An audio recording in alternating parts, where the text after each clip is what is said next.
Alright, fine. I'll explain every single party game's minigame.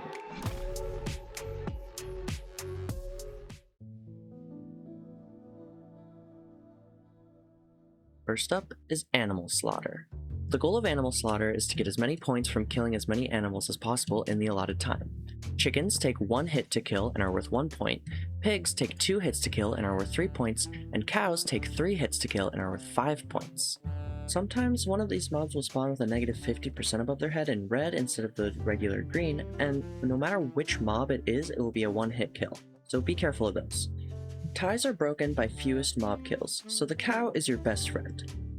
And by best friend, I mean... this guy's about to become a burger.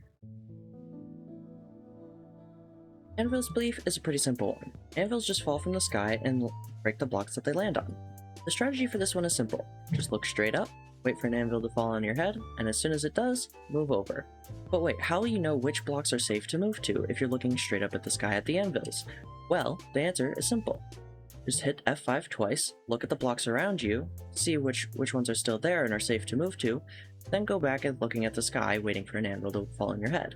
And if you end up being fully stranded on a single block, you can simply stop, look down, make a jump, look back up.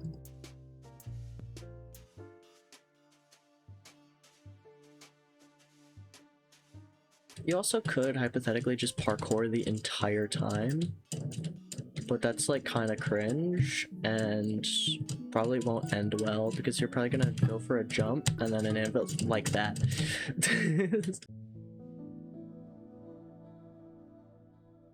Avalanche is a fun one. Your objective is to avoid the snow falling from the sky by either hiding under the slabs or being awesome and cool and dodging the snowballs manually. Starting at wave 10, players will be able to hit each other, which makes hiding under the slabs a lot harder and makes dodging the snowballs yourself a much more viable option. Assuming there isn't a winner by the end of wave 14, the tie is broken by the amount of player hits that people have, so hitting more players means you're more likely to win if you make it to the end of wave 14. It's very rare for people to make it to wave 14, this probably never happens. And there goes everyone's PvPing. You know what, it's not even really worth it. Holy shit, I survived! Okay, fine, do it. Yeah, fuck you.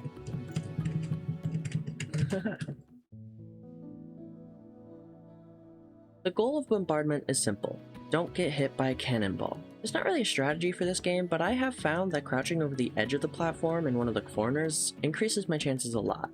But this isn't a foolproof strategy whatsoever. There are a lot of flaws with it.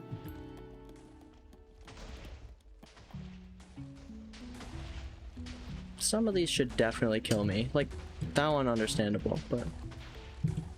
yeah, like the ones that hit like here, not killing me is crazy. Okay, I like it, Picasso. Cannon painting is a really simple game, but it's kind of bad in my opinion. You just throw eggs at a big canvas to paint it to your color, which on your side is always yellow, by the way. And whoever has the most paint on the canvas at the end wins, and ties are broken by the amount of eggs thrown. It's just really, it's really simple, and it's kind of boring.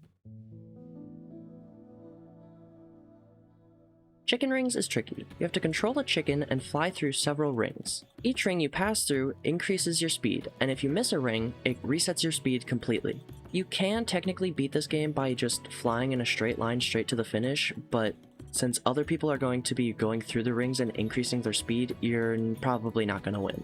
There's not really a strategy for this one, just get good at controlling the chicken.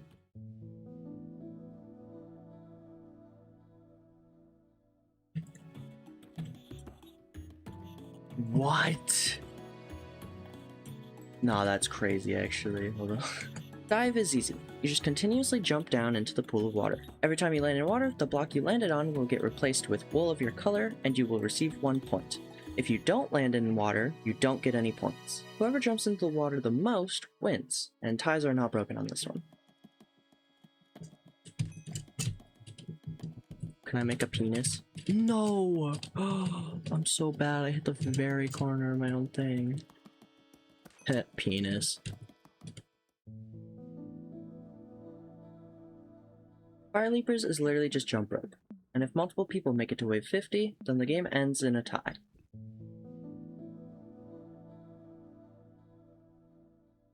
In Frozen Floor, your goal is simple. Be the last person standing. You get snowballs that you can throw at other people to knock them off the platform, and the platform slowly gets smaller over time. After 2 minutes, the game ends automatically, and ties are broken with kills first, and then snowballs thrown.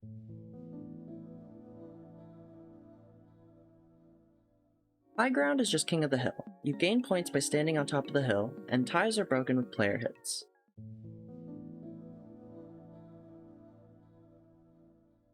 In Hoe Hoe Hoe, you place wool by right-clicking the ground with your hoe. All wool placed after the first one must be placed adjacent, not diagonal, to any existing wool of your color. Existing wool cannot be overwritten by another color. The player with the most wool on the ground at the end wins.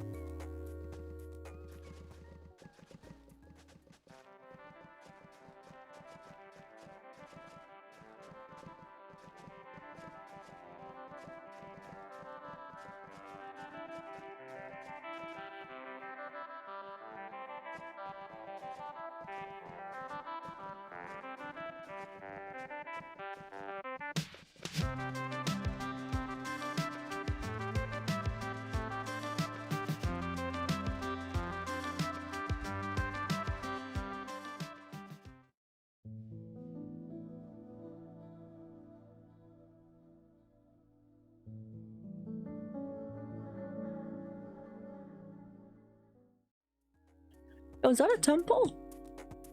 Yo! Who's that? That thing's buried! What the hell? Anyway.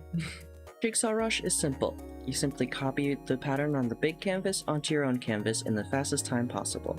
There are 2 canvases on either side of the room, so you don't have to worry about it being too close and not being able to see it very easily. It could be a good idea to go into Quake Pro for this game, just so you have a higher FOV so you don't have to turn your head as much to see the big canvas and your own canvas. Jungle Jump is literally just parkour. Whoever beats it the fastest wins.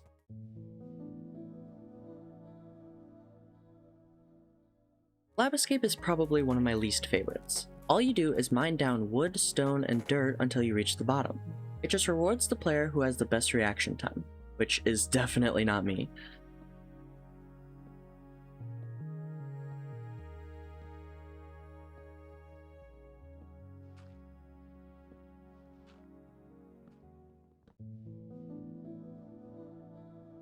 Lawn Mower is super fun. You just go around the arena and the cow breaks the grass. Each grass broken is an extra point for you. Whoever has the most points at the end wins. Minecart Racing is simple. Shoot your own wool color. Each time your color of wool gets shot, you move faster. Shooting someone else's color doesn't result in a penalty, it just makes them go faster. Whoever makes it to the end wins.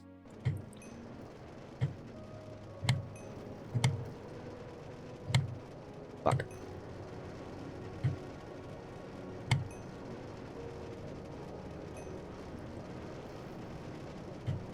Entire row of my blocks. Yeah, you build up speed fast. Was I going too fast? This is awkward. Oh, there we go. I think. Oh wait, no, that's other people hitting my thing. Hey. What? That's crazy.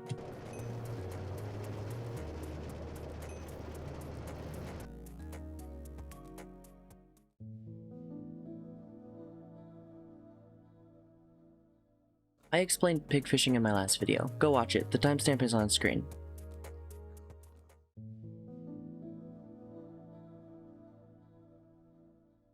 In pig jousting, your pig moves in the direction that you are looking. Each time you get a kill, you get regeneration 3 for 4 seconds, which regenerates a total of 3 hearts. After 60 seconds, deathmatch begins. During deathmatch, each player takes half a heart of damage every second until someone wins.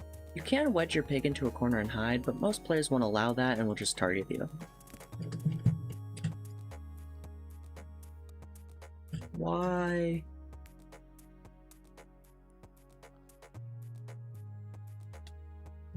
You're cringe. Okay, no one's after me.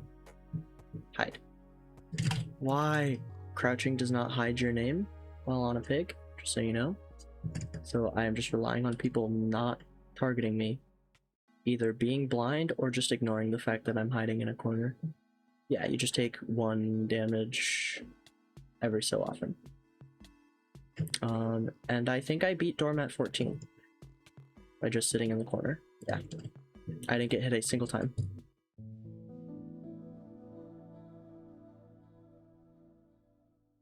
In RPG 16, players are given a pig gun that, when right-clicked, shoots an explosive pig. You can steer these pigs by looking in the desired direction, and when they hit the ground, they destroy some blocks and damage nearby players.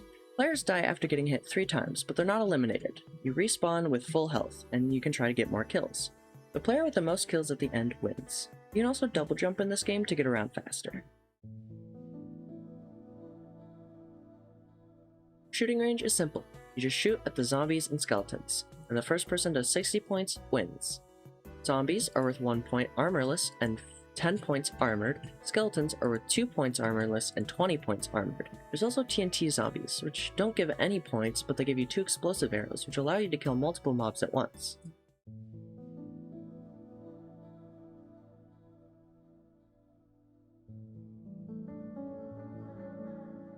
Spider maze is simple. You just go through the maze and reach the center tower, without getting killed by the spider that spawns behind you.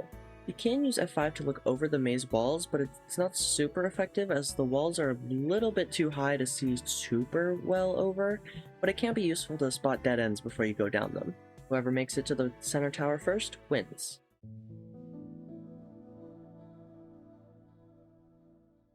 Super Sheep is basically just Tron. You can use W to give yourself a boost, or space to jump.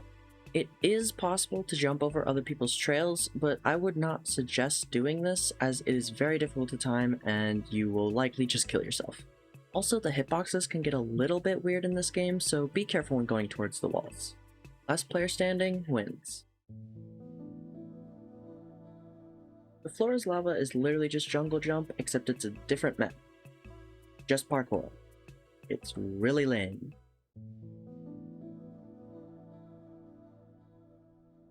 Trampolinio is probably one of the more complicated games to explain. Basically, you just jump into the wool and get points. The first person to 40 points wins the game. The green wool spawns at the bottom and only grants 1 point. Yellow wool spawns a bit higher, about the height of your regular jump, and gives 3 points. And red wool spawns highest, giving 10 points. There's also 1 cobweb on the map at a time, which acts as a booster, launching you super high into the air. These boosters are how you reach high enough to get the red wool. You can also land on another player's head to launch yourself high into the air and push them back down, and you can reach the red wool doing that as well, but the boosters are much more effective. If no one reaches 40 points in 60 seconds, then the game ends and whoever has the most points wins. Volcano is super simple. The floor of the arena will randomly decay from light gray to yellow to orange to red before finally disappearing. Blocks that players step on will also start to decay to prevent players from camping in one spot. Just don't fall in the lava and be the last player standing. Workshop is definitely one of my favorite minigames. A villager will ask for 5 items, 1 at a time, and your job is to go around the workshop and collect the resources to craft the items. Your item gets cleared after each submitted item, so there's no reason to grab more resources than necessary for the current item. Whoever crafts all 5 items in the fastest time wins. I honestly kind of wish they just kind of made Workshop its own game mode and had like an endless mode so I could just play this for hours on end.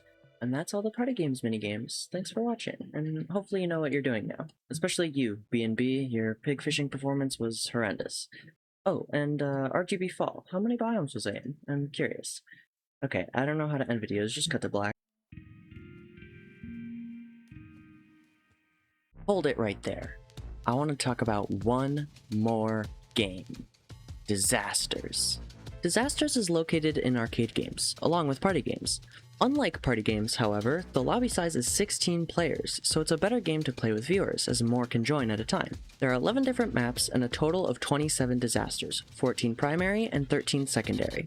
Each game lasts 3 minutes, and every minute, a new wave of disasters will begin. Each wave consists of 1 primary disaster and a 50% chance of a secondary disaster.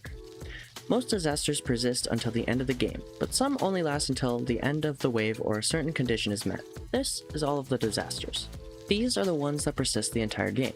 These are the ones that last until the end of the wave, and these ones end in the following ways.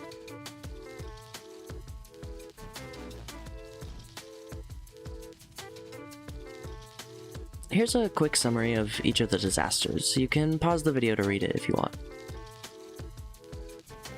Thank you for watching. And this is the real end this time, don't worry. I still don't know how to end videos, so just cut the black again.